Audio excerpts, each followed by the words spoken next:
Ndikulandireni abale okondedwa kulingaliro la usiku wa lero, usiku wa pa 13 March 2025. Okondedwa, mu usiku wa lero tipitirizabe kuphunzira mawu a Mulungu pamutu onena kuti kodi dzina lanu linalembedwadi m'buku la moyo? Ndipo mu usiku wa lero ndi phunziro namba 8 limene likuchokera pa uthenga wabwino wa Mateyu. Mateyu chapter number 13 ndime yake ya namba 24 mpaka ndime ya namba 30, komanso ndime ya namba 36 mpaka ndime ya namba 43. Mawu a Mulungu mchichewa cha lero akuti Yesu anawuza fanizo lina kuti ufumu wakumwamba ufanana ndi munthu amene anafesa mbewu zabwino m'munda mwake. Koma aliyense akugona usiku, mdani wake anabwera ndi kufesa namsongole pakati pa tirigu ndipo anachoka. Pamene tirigu anamera ndi kutulutsa ngala, namsongole anaonekanso. Antchito ake anabwera kwa iye ndi kuti, "Bwana, kodi simunafesa mbewu zabwino m'munda mwanu? Nanga namsongole wachokera kuti?" Iye anayankha kuti, "Ndi mdani amene wachita izi." Antchito anafunsa iye kuti, "Kodi mufuna kuti tipite tikamuzule?" Iye anakana nati, "Ayi, chifukwa pamene mukazula namsongoleyo, mwina inu mungazulire pamodzi ndi tirigu. Zisiyeni zonse zikulire pamodzi mpaka nthawi yokolola. Pa nthawi imeneyo ndidzawuza okolola kuti, poyamba sonkhanitsani namsongole ndi kumumanga mitolo kuti atenthedwe.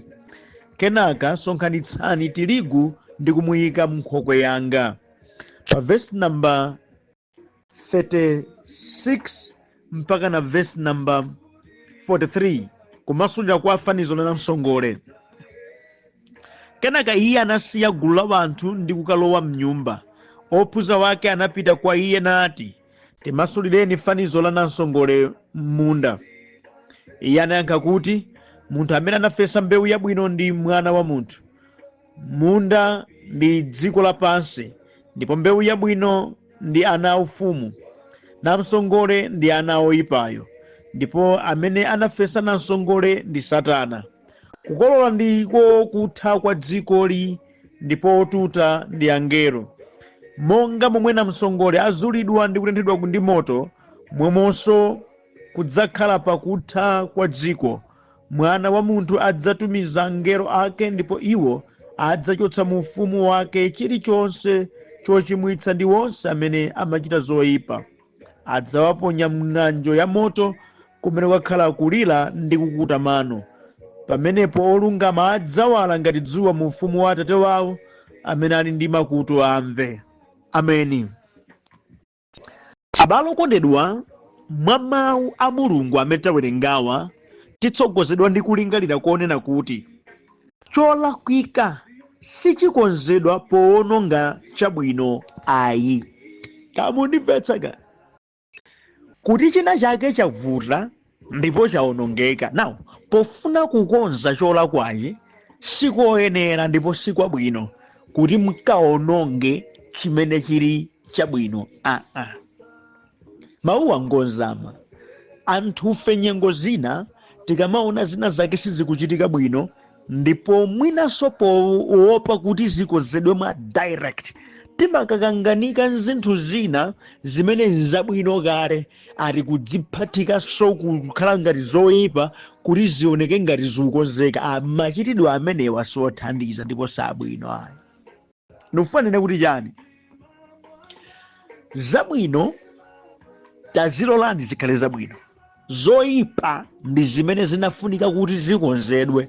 Ndikukamba izi potengeranso kuti anthu ena amene iwo ndi amene ali nkhalidwe loyipa, iwo ndi amene ali ndi vuto, iwo ndi amene pena pake sizikuyenda, ndipo pofuna kukamba zowathandiza iwo focus yawonso imakakhala pa ena kapena kudzifaniziranso ndi ena amene za vuto lawo ndi tsoka lawo ndi machitidwe awo sizikuwakhudza. Now that's why ndikuti chinthu chimene chili cholakwika sichimakonzedwa powononga chabwino chopanda vuto limenelo. Ayi, kutero konkulakwa. Tamvetserana abale okondedwa, nthawi zina anthu pofuna kuteteza zolakwika kapena olakwa amatha kukalanga munthu wina wachete ndi wosalakwa. sizoyenera ayi kuti alakwa ndauje ndi amene sakuchita bwino nawo pofuna wabakira nkuti ati ndimeje tingophimbira nde tikampake wakati chifukwa ndi amene akuoneka ngati ngophweka kumfikira ayi machitidwe amenewa sabwino iye amene walakwa ndi amene aoneke yama ndi amene athandizidwe ndi amene akonzedwe regardless kuti ndi ndani amakhala kuti ali nchiyani cholakwa ndi cholakwa kachichidwa ndi ophunzira kachichidwa ndi mbuli ngati ncholakwa ncholakwabe kachichidwa ndi wachuma kachichidwa ndi osauka ngati ncholakwa ncholakwabe kachichidwa ndi waudindo kaya ochitayo ngopanda udindo koma ngati chili cholakwika ndi cholakwika ndi chimenecho chifunika chikonzedwe basi amene amachita izizi ndi anthu koma mulungu samatero ayi iye amalanga iwo amene ndi ambewu ya satana pochita inu zoyipa ndi kusalangidwa mwachangu zisakupatseni kuganiza kuti simudzalangidwa tsiku lina chilango chidzafika ndithu kamundimvetsaga mawu anu kamba ndino abale amene mwina mumatha kujakanuza zinthu kubisa zinthu kukapweteka wina osalakwa yete olakwa ali khale izi zamachita ndi anthu ochimwa anzanu a dziko lapansi koma mulungu samachita choncho ayi mulungu mwachilungamo ndi woweruza wolungama amene amachita zinthu mnyengo yake tandimvetsani iye amalanga munthu amene wachimwadi amene ndi wa mbewu ya mdierekezi amene sadachite kusamvera kwa mawu ake sadachite bwino maso pake ameneyo ndi amene akalandira chilango modi abale nonse amene mukuyenda monga mmene Yehova afunira limbikani mtima kuti mukalandira zokoma zanu chauta sachita monga ngati wanthu amene nocholakwa achita wina okalangidwa nkukhala wina iyeyo ndi woweruza olungama chenjezonso nkwa inu nonse amene mwina popeza kuti mudakhala muchimo nthawi yayitali ndipo sizimaoneka kuti mukulandira zotsatira zake msanga pena mwamba kumalingalira nkumati ayi nde kuti zimene zimamvekanzi zomati kudzakhala chilango nzabodza idzafika nthawi idzakwana nthawi imene mukaziona ndithu monga mudabadwa idzakwana nthawi imene mudzamwalira monga mudalakwa idzakwana nthawi mudzalandira za chimene mudachitachi kholola wa zimene mukuchitachi mudzampeza ndithu pangatalike bwanji zidzakuchitikirani abusa mukambasi zikugwirizana bwanji ndi mawu amene tawerenga Yesu akupereka faniso la munthu amene adali m'munda mwake yekha nasankha mbewu yoti adzale tirigu ndipo adadzaladi mdani wake wa munthuyi munthu wasanje munthu wankhwidzi munthu woyipa mtima akuti nkukhaulitsa nakatenga mbewu yanamsongole nukadzalaso uchitika bize pa munda wanu wake ndi cholinga chongofuna mukhaulitsa mwini mundayo ndikudzalaso dzimbewu zoyipa ncholinga choti zikasokoneze mbewu yabwino imene uja wadzala zikaononge ntchito yabwino imene uja wachita kuti asakapeze phindu pa munda wake pomwe si munda wake ayi sizumukhudza koma chifukwa chakuyipidwa ndi kuyipa mtima kwake akachita izi pomera angangati zofanana ndithu koma pamene zamba kutulutsa zipatso zamba udabwitsa inu zipatso izi namsongole ife tidadzala tirigu zachitika bwanji abwana zioneka tuku zipatso zake namsongole zina akuti ndi mdani wanga wachita zimenezi tizula kuti ayi ntchito imene ndagwira ine yabwino ndithu ndipo ine tirigu wanga ndzakolola zisiyeni zikulira limodzi mwina pokazula inuyo namsongole mukanzulira tirigu wangayo mbewu yanga ndiyikhulupirira ine ngakhale pakatikati pa namsongole idzamerabe idzabalabe zipatso ndipo ine mwini wake ndidzakolola ndithu sindidagwira ntchito pachabe ayi ndi namsongole amene adzaotchedwe koma tirigu wanga amene ndidadzala ndekha amene ndimudziwa ine ndithu ndidzakolola adzabwera nkhokwe yanga pomasulira Yesu akuti iye ndiye odzala mbewu yabwino ndiwo anthu omutsatira. Mdierekezi ndiye odzala mbewu yoyipa ndiwo anthu omutsatira amene atchedwa na msongole. Munda ndiye dziko. Zidzafika nthawi zimene kholo adzachitika ndiye kutha kwa dziko lapansi. Antchito ndiwo angelo amene adzatumidwa ndi Khristu kudzasiyanitsa oyipa ndi abwino. Oyipa akapita ku gahena, ku ng'anjo ya moto kumene kukhala kulira ndi kukuta mano, amene mayina wawo m'buku la moyo mulibe. Koma iwo amene mayina wawo m'buku la moyo alipo adzawala mu ufumu wa Atate wawo. Ameni. Abale, mwa mawu amenewa tiphunziramo zinthu zingapoezi. Choyambirira, munthu wina aliyense adalengedwa ndi Mulungu ndi cholinga chakuti ampembedze.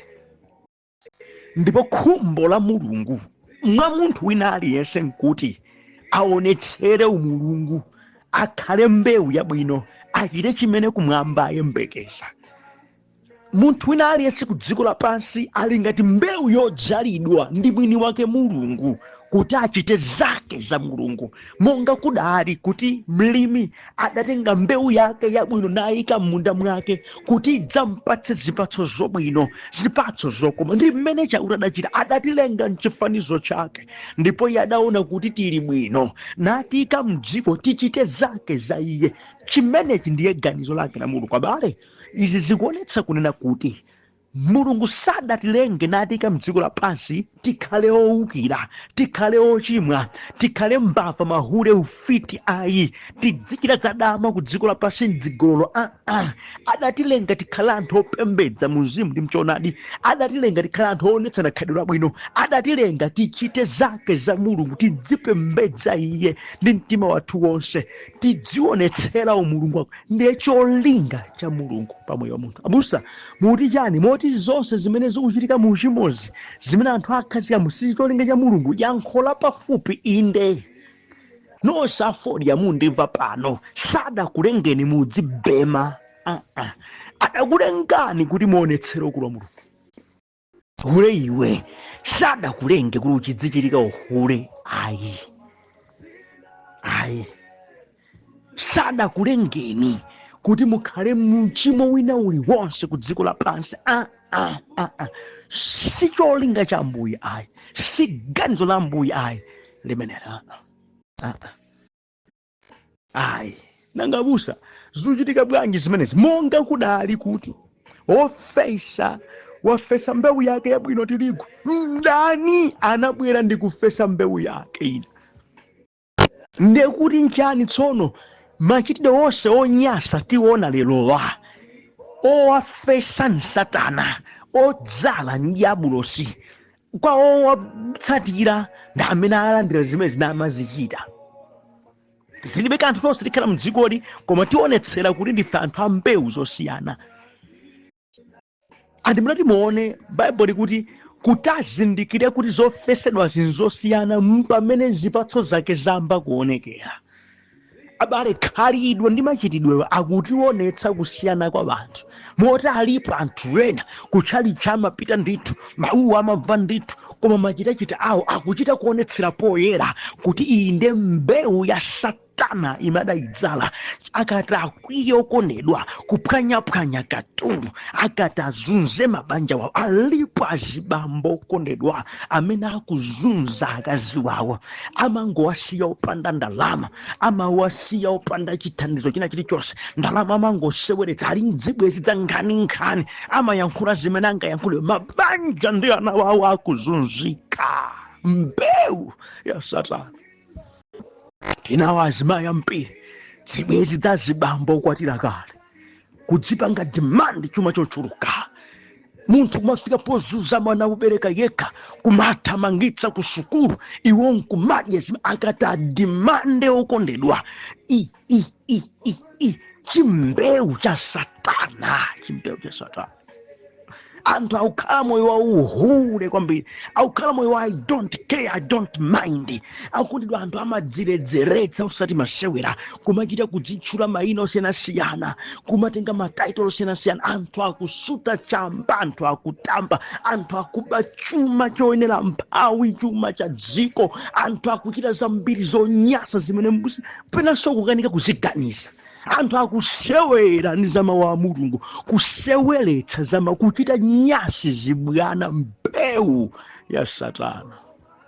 Lero ndimati mudziwe kuti onse ochita zimenezizi kadakhala kuti ali kumpingo, kadakhala kuti ndatumiki, kandadzibusa kandidundo wa mtundu wanji, koma ngati akuchita zimene ndi zake za dierekezi, dziwani sikuti akuwalola kuchita izi mchauta, sikuti mbewu iyi yake ya Mulungu, ndi mbewu yodzalidwa ndi ndani mdierekezi.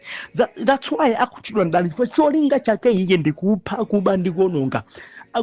Iwo akufuna asokoneze zake za Mulungu. That's why mupeza kuti pa mpingo wina uliwonse mbewu ya mdierekezi imaonekanso. Anthu nkumanena mawu opemphera nomwenu ndi amene muchita zambiriso zonyaza. Si opemphera, apezeka pa gulu la opemphera, koma chonsecho ndiye mbewu ya Satana. Zambiri mipingo muzopemphera zinyozeka chifukwa cha mbewu ya Satana yodzalidwa ndi mdani. Oterewa akatenga maudindo ndi ngozi, okuterewa akakondedwa timphatso tawo timene adapatsidwa mdierekezi amalowerera ndi ukadzamo mbewu yake menemo. Anthu omati koma awawa amalalika bwino, koma ndi mbewu ya Satana. Awawa amachita izi bwino, koma ndi mbewu ya Satana. Mbewu ya Satana, mbewu ya chabe, mbewu yoyipa kwambiri zake. Yonse imene ndi mbewu ya Satana, I tell you, maina wawo m'buku la moyo mulibe. Kodi abusa olewa amaoneka, Bible limati mudzawazindikira ndi zipatso zawo. Si nkhope chabe hayi, si mawu chabe hayi, koma zipatso, machitachita, khalidwe, kachitidwe ka zinthu, kamaulula mtundu wa mbewu imene munthu alili. Kambadana abale okondedwa, musadzipusitse ndi zovala za mpingo, musadzipusitse ndi masilangi apa zauzimu. Nkhani ndi mbewu, chipatso chimene chikuoneka ndi cha ndani. Ndi cha ndani okondedwa, ndi cha ndani. Tadzifunsani moyo mwanga, ndi makhalidwe amenewa, ndi machitachita amenewa, ndine mbewu ya ndani. Mbewu ya ndani. Okondedwa tandimvani chinthu china, kuti antchito ataona kuti pambalo pamene panafunika pakhale chabwino papezekeranji choyipa, mwini mundakuyankha ndi mdani amenewo. Titani tsono ndi chimenechi? Kodi tiononge zabwino chifukwa chakupezeka kwa zoyipa? Tikazule kodi na msongole? Mwini mundakukana kuti zisiyeni zikulire limodzi, chifukwa nkutheka inuyo pamene muzikazula na msongole mukandizulira limodzi mtirigu wanga, zilekeni. Pamene pali ziwiri. Number 1, mawu akuti zisiyeni. Zisiyeni sikuti akukondwera nazo zinthuzi, zomwipira ndi zomunyasa si zimene amazifuna, koma akulola kuti zibakhala kuti nthawi idzakwane. Kuzula pano zingaononge zina zabwinobwino, koma tizidikire pa nyengo yake. Abale ndimati ndikampe, mukhozomachita zimene mungachite, mwina nkumona ngati zikuyenderani, koma ndili ndi uthenga musiku wa lero, zikudikira nthawi. Zikudikira nthawi. Nthawi imeneyo ndiye yoopsa, nthawi imeneyo ndiye yachabe, nthawi imeneyo ndiye yozingwitsa. Abale, ndi chifukwa chake ine ndimakudandaulirani kuti ngati mutapeza kuti ndinu mbewu ya mdierekezi, yankho ndi limodzi, lapani. Koma ngati mutakhalabe mzimenezi, nthawi idzakwana imene mudzaona kiyama, nthawi chemwa idzakwana imene ichi mukudzalachi mudzakolola, nthawi idzakwana imene mudzazulidwa ndithu, idzakwana. Sikuti sakudziwana amakudziwana, sikuti sakuonana amakuonani, sikuti samakuopani, nthawi idzakwana. The time we shall come. How it's a one. How do you see it? The see it. So Uncle Kamati see and I would tell you when I go eat. About one door. Ukamachita bese mukuchidas. Sikuti zumuko mmera ambuya ai. Sikuti zima musangalatsanso akudikira nthawi ikakwana, nthawi ikafika. Okondedwa chisomo chili nthawi.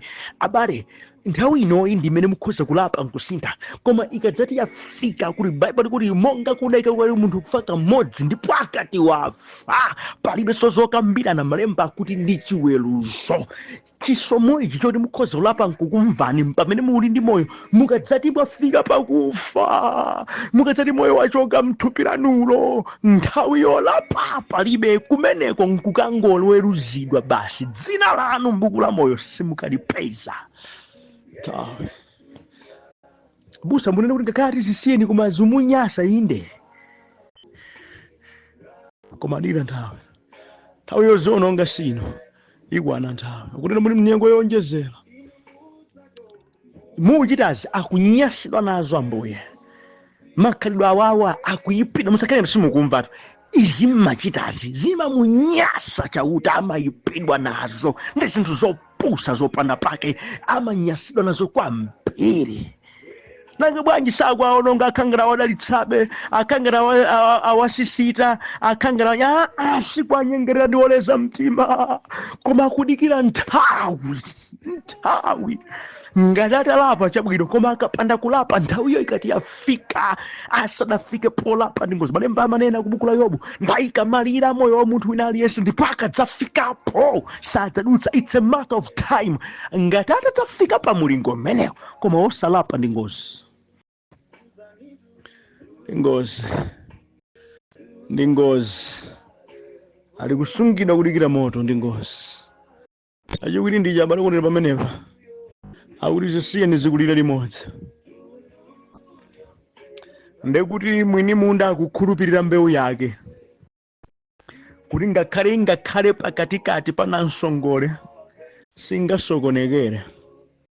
Ayi, mwini munda sakuopa na msongole amene wadzalidwa mundamo. Ayi, tikuanga dzamerabe basi. Ndipati tikambena nonse amene ndikukhulupirira zilibe kanthu na msongole ali m'banja mwanu, na msongoleyo ali ndi ana vanu, mmapemphera nawo limodzi ana msongolewo ndamagwira ntchito kumodzi, mmachita business limodzi, na msongole ali pena palipo sali kukusokonezani, komano akuti zisiyeni zikulira limodzi. Ndekuti ngati niyo muli mbewu yodzalidwa ya Ambuye simungatekeseke ndi zimenezi, mudzabalabe zipatso. Umudziwa mavuto a zinthu zina ndi machitidwe a zinthu sangakusintheni kukhala choyipa. Ayi, inu khalabeni chimene Mulungu akunena. Ambuye akukukhulupirirani kuti inde pakatikati pa ochita zonyansawo, pakatikati pa okuyambani dala, pakatikati pa okupsetsani mtima, pakatikati pa okuvutani, mukhalabe chimene yakufuna, muyimabe. That's why akuti zisiyeni. Mbewu yanga ndimayikonda ndipo ndikuidziwa ndi yamphamvu. Imabe ikhalabe chimene ndayidzalira ku dziko lapansi. Ndimatenderabe kamona kuti anthu ambiri akhala na msongole, iniyo musatengeke nazo mtima ndikukhala ngati iwo. Ayi, khalani mbewu ya Mulungu yoyimabe, yokhalabe, yochitabe chifuniro chake. Abale, musasiye kuchita za Ambuye potengera wena, kapena popeza wakutere nenenso nitere, popeza wamarere nene. Be what you are. Khalani chimene Mulungu adakulengerani. Kamundiva kudedwa akuti zisiyeni zikulira limodzi. Zisiyeni, khalani chimenechi. Abale, tidzakhala nawo anthu otisokone, anasongole tidzakhala naye m'banja momwemo, adzapezeka nasongole. Vana adzapezeka nasongole, abwezi adzapezeka nasongole ambiri. Mbewu zodzalidwa ndi njerekezi zili mbwe paliponse. Munati muone mwina munu wake wa munda amadzala ini oda, koma ichi chindani chimangomwaza na msongole, kumwaza nkutheka kuti anthu ochita za Ambuye adzakhala ngati akuchepekera, zanthu zochita zonyansa zichulukirenji, koma zisakupangeni kutengera zimenezo. Inu khalani chimene Ambuye adakulengerani ku dziko. chitanibe chimene mulungu akufuna pa moyo wanu. Zisiyeni izi ndidzathana nazo ndekha, nthawi idzakwana. Amen. Mapeto kwa nkhani yokondedwa ndimvani,